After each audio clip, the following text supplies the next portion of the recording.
Biden's Democrats weep as AOC comments on professional abortion fall piece by piece.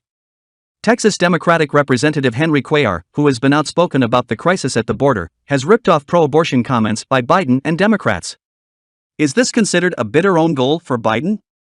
Just hearing the words Democrat and pro-life in the same sentence feels weird, doesn't it? According to Fox News, last weekend, following the Supreme Court's decision to reverse federal protections for abortion granted under Roe v. Wade, Representative Alexandria Ocasio-Cortez, DN.Y. arguably one of the most progressive members of the House, suggested in an Instagram video that the Democrats should reassess whether it's appropriate so that supporters Democrats continue to serve in their roles. Cuellar stated that the AOC's comment was funny and was essentially considered the textbook definition of progress. Who she is to decide what is the criterion for being a true Democrat, he said. The man made an excellent point. Who allowed the AOC to begin defining political movements and ideologies? This is what the left does to anyone and everyone who disagrees with them.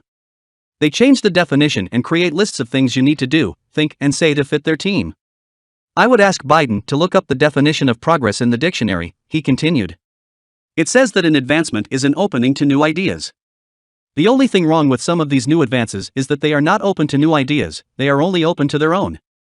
And someone came up with a standard where the only standard that should be is you have to agree with me, and if you don't agree with me, you're the enemy, and that's why it's so hard to work with in Congress, because people set these artificial standards when we have to consider how we work together.